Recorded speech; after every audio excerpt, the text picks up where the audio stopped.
आप सभी को जय मसीह की। आज परमेश्वर के वचन में आप सभी का स्वागत है। परमेश्वर पिता आज अपने वचनों के द्वारा आप सबको बहुत ऐसी आशीष को दे, वो आपसे बोली और बातचीत करे। हम लोग यशायाह उसका 10 उसका 27 में इस प्रकार से लिखा, उस समय ऐसा होगा कि उसका बोझ तेरे कांधे पर से और उसका जुआ तेरी गर्दन से उठा दिया जाएगा, अभिषेक के कारण जुआ तोड़ा जाएगा। और परमेश्वर आज अपने वचन के द्वारा मैं बताना चाहता, अभिषेक के कारण जुआ तोड़ा जाएगा। और ये अभिषेक तो कोई साधारण नहीं, कोई मामूली नहीं है। ये अभिषेक जब परमेश्वर हमारा करता अपने पवित्र आत्मा के द्वारा, वो हमारे जीवन में क्या करता, अपनी आत्मा को हमारे जीवन में उंडेलता है। और परमेश्वर का वचन हमसे कहता है, जहाँ परमेश्वर का आत्मा है वहाँ आजादी है, वहाँ स्वतंत्रता है। यानी कि हमारे जीवन के सारे बंधन क्या किए जाते हैं, तोड़े जाते हैं। और कई बार जब हमें पवित्र आत्मा मिलता है तो शत्रु हमारे जीवन में शक को हमारे अंदर हमेशा पैदा करता है, अरे ये मामूली बात है, ये कोई बड़ा बात नहीं। और हमारा जब अभिषेक हो जाता है, ये कोई साधारण नहीं है, हमारे जीवन में क्या करता है, परिवर्तन को लेकर के आता है। हमारे जीवन में परमेश्वर का फेवर को लेकर के आता है। हमारे जीवन में परमेश्वर के कार्य को क्या करता है, करने के लिए हमको चुन करके परमेश्वर अलग करता है। और हम लोग परमेश्वर के वचन से आज इन्हीं बातों को देखेंगे कि अभिषेक क्या है बोलता है। और जब अभिषेक आता है हमारे जीवन में तो ये किस प्रकार से हमारे जीवन में कार्य को करता है। और पिछले समय मैंने एक विषय को लिया था, अभिषेक चुराने वाली बातें। परंतु आज हम जो परमेश्वर और अभिषेक क्या है बोल करके, अभिषेक क्या है और ये किस प्रकार से किया जाता है। अभिषेक जो होता है ये है परमेश्वर अपने कार्य के लिए क्या करना, अलग करने को अभिषेक कहा जाता है। यानी परमेश्वर हमें चुन करके अपने विशेष कार्य के लिए नियुक्त करता है, ये अभिषेक है। और परमेश्वर जब अभिषेक करता था पुराने समय में तो उसके ऊपर क्या किया जाता था, अभिषेक का तेल डाला जाता था और उसको अपने कार्य के लिए अलग किया जाता। अगर लेवी चुना जाता तो उसके ऊपर अभिषेक का तेल डालकर उसको लेवी कार्य के लिए अलग किया जाता था। वैश्वक्ता चुना जाता था तब उसको क्या करता, अभिषेक का तेल डाल करके उसको अलग किया जाता था। राजा बनते थे तो राजा के ऊपर भी अभिषेक का तेल डाल करके उसको अलग किया जाता था। हम लोग देखते हैं दाऊद का जब अभिषेक किया गया, वो 7 भाई को देखा और परमेश्वर ने कहा, बोलता है सामुएल से कहा कि बोलता है यहोवा ने सामुएल से कहा, ना तो उसका रूप पर दृष्टि करना, ना उसके कद की ऊंचाई पर, क्योंकि मैंने उसे अयोग्य जाना। क्योंकि यहोवा का देखना मनुष्य का सा नहीं, मनुष्य तो बाहर का रूप देखता है परंतु यहोवा की दृष्टि मन पर लगी रहती है। और परमेश्वर ने जब दाऊद के मन को देखा, परमेश्वर ने उसके मन को देखकर उसको क्या किया, उसका चुनाव किया। और हम देखते हैं यहाँ 7 भाई आए और परमेश्वर ने कहा नहीं, ये भी नहीं है। और हम लोग देखते हैं तब सामुएल ने कहा क्या कोई और भी है। तब उसका पिता यिशै बोलता, हाँ एक छोटा तो रह गया बोल रहा है, वो जंगल में क्या कर रहा है, भेड़ बकरियों को चरा रहा है। तब सामुएल बोलता है जब तक वो नहीं आएगा तब तक मैं भोजन को नहीं करूंगा। और जैसे ही उसके ऊपर अभिषेक का तेल डाला गया, उसके लिखा है उस दिन से लेकर भविष्य तक, बोल भविष्य को यहोवा का आत्मा दाऊद पर बल से क्या करता रहा, उतरता रहा। यानी पवित्र आत्मा हमारे जीवन में जब आता है, ये वो अभिषेक का क्या है, हमारा अभिषेक का वो तेल है जो हमारे ऊपर उंडेला जाता है। और जब परमेश्वर का अभिषेक आता है, हमारी परिस्थितियों को, हमारी स्थितियों को क्या करता है, बदल देता है। जब दाऊद के ऊपर अभिषेक का तेल डाला गया, उसके लिए एक अवसर, एक दरवाजा राजमहल के लिए में खुला। उसके बाद हम लोग देखते हैं, उसके बाद हम लोग देखते हैं साउल के ऊपर में क्या है, एक दुष्ट आत्मा उसको सता रहा है। तब उसका कर्मचारी उसको बोलता है कि यहोवा की ओर से उस एक दुष्ट आत्मा घबराने लगा। तब साउल के कर्मचारी ने कहा, सुन परमेश्वर की ओर से एक दुष्ट आत्मा तुझे घबराती है। यानी साउल नहीं बोल रहा, उसका कर्मचारी उसको बता रहा है। तो बोलते क्यों ना एक अच्छा बीना बजाने वाले को हम लेकर आए, जो बीना बजाए और आपका दुष्ट आत्मा आपसे निकल करके जाए। तब वहां एक जवान खड़ा रहता है, बोलता हाँ एक लड़का तो है बोल रहा है, जो वीर योद्धा भी है बोल रहा है, बेतलेहम वासी यिशै का एक पुत्र तो है बोल रहा है, जो वीर योद्धा है, बात करने में बुद्धिमान है, रूपवान भी है और यहोवा उसके साथ रहता है। यानी जब परमेश्वर का अभिषेक का तेल उस पर उंडेला गया, जब परमेश्वर का आत्मा उसके अंदर आया, उसकी परिस्थिति जंगल से निकलकर राजमहल तक पहुंच गई। और लोग तब उसकी चर्चा करने लगे। इससे पहले दाऊद की कोई चर्चा नहीं थी, कोई जिक्र नहीं था, और हम लोग देखते हैं उस समय लोग उसके बारे में बात करने लगे। और यही बात है कि जब परमेश्वर का अभिषेक हमारे जीवन में आता है, लोग आपके बारे में चर्चा करेंगे, लोग आपके बारे में, आपके गुणों को, जितना दिन तक आपका गुण क्या था दबा था, आपकी योग्यता, आपका टैलेंट क्या था दबा था, लेकिन जब अभिषेक आता आपका टैलेंट क्या होता उजागर होता है। लोग आपकी जो भलाइयां हैं, आपके जो हुनर हैं, वो क्या करते प्रकट होते हैं। ये अभिषेक है। और जब तक उसका अभिषेक नहीं किया गया था, वो क्या था, जंगल में वीणा बजाता था और परमेश्वर की स्तुति करता था, कोई भी उसको नहीं जानता था। लेकिन जैसे ही अभिषेक आया, उसके जीवन में उसके बारे में क्या होने लगी, चर्चा होने लगी, और उसकी परिस्थितियां जंगल से निकलकर उसको राजमहल तक पहुंचाई। और यहाँ पर हम लोग देखते हैं परमेश्वर उसके साथ था, और जब वो बीना बजाता था दुष्ट आत्मा निकल जाती थी। और यहाँ पर शाऊल यिशै को कहला करके भेजा, बोलता है कि दाऊद मेरे सामने उपस्थित रहने दे, बोल रहा है, क्योंकि मैं उससे बहुत प्रसन्न हूं।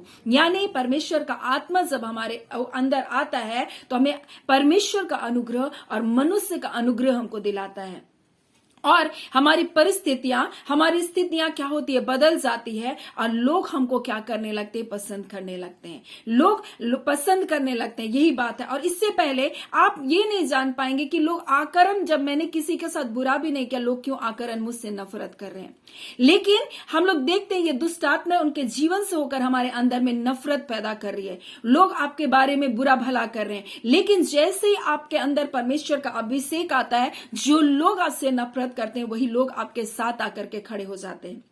और यही बात परमेश्वर अपने वचन में कहता है, जब परमेश्वर हमारी ओर है तो हमारा विरोधी कौन हो सकता है। यानी परमेश्वर को आपके पक्ष में खड़ा होता है। ये अभिषेक कोई साधारण, कोई मामूली नहीं। जब पवित्र आत्मा आपके साथ होता है, वो आपके पक्ष में खड़ा होता है, तब आपके शत्रु भी आपके मित्र बन जाते हैं।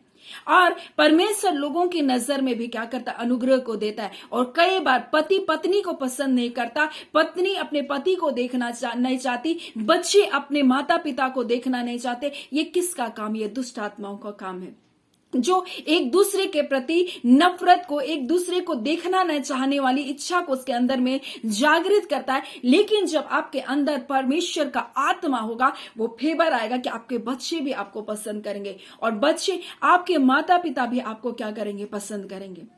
क्योंकि शैतान का काम है परिवार में गड़बड़ी को, फूट को, नफरत को एक दूसरे के प्रति फैलाना। लेकिन जब परमेश्वर आपकी ओर होगा, कोई शैतान आपके विरुद्ध में कार्य नहीं कर सकता। आपकी परिस्थितियां क्या हो जाएगी, बदल जाएगी। आपको एक जंगल से उठाकर एक राजमहल के स्थितियों में वो क्या करेगी, पल भर में आपके स्थितियों को क्या करेगी, बदल देगी। आपके लिए जो दरवाजा बंद था, वो अभिषेक के कारण वो दरवाजा, वो जुआ क्या हो जाएगा, टूट जाएगा, और आपको राजमहल तक वो पहुंचाएगा। यानी आपके अंदर परमेश्वर का अभिषेक होना जरूरी है, क्योंकि ये वो अनुग्रह है जो हमको क्या करता है, मनुष्य का अनुग्रह को भी दिलाता है। और यीशु मसीह के बारे में लिखा, वो परमेश्वर के अनुग्रह में और मनुष्य के अनुग्रह में बढ़ता और बलवंत होता चला गया। यानी हमको भी परमेश्वर के आत्मा के द्वारा जब हमारा अभिषेक हुआ, हम परमेश्वर के अनुग्रह और मनुष्य के अनुग्रह में हमको बढ़ना है और बलवंत होते जाना है। हम लोग देखते हैं साउल का जब अभिषेक किया गया इजराइल का पहला राजा होने के लिए, उसके जीवन में भी 3 घटनाएं घटी।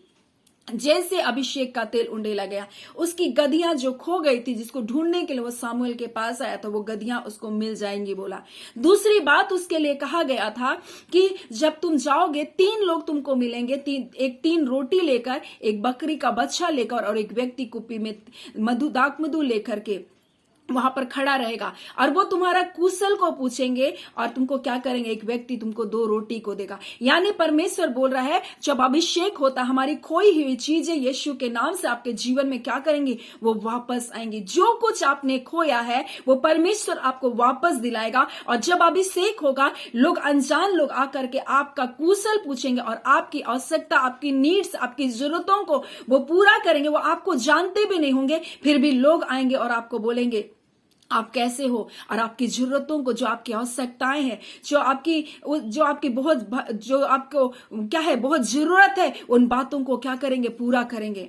और ऐसे सक्षम लोग आपके पास आएंगे और आपको पूछेंगे कि आपको क्या जरूरत है, और ये तो अभिषेक के कारण होगा।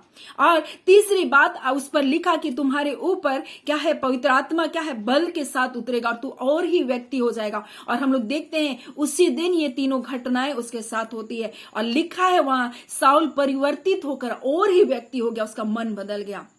और परमेश्वर का आत्मा, परमेश्वर का अभिषेक ये करता है कि हमारे मन को क्या करता है, बदल देता है, हमारी सोच को वह बदल देता है, हमारे मन को परिवर्तित करता है। यही तो परमेश्वर का आत्मा हमारे जीवन में होकर करता है। हमारी खोई वस्तुओं को वापस करता है, हमारी परिस्थितियों को बदल देता है, हमें जंगल से उठाकर राजमहल तक वो पहुंचाने की ताकत रखता है। वो परमेश्वर का अनुग्रह, परमेश्वर का ग्रेस लेकर के आता है। और ये अभिषेक कोई साधारण नहीं।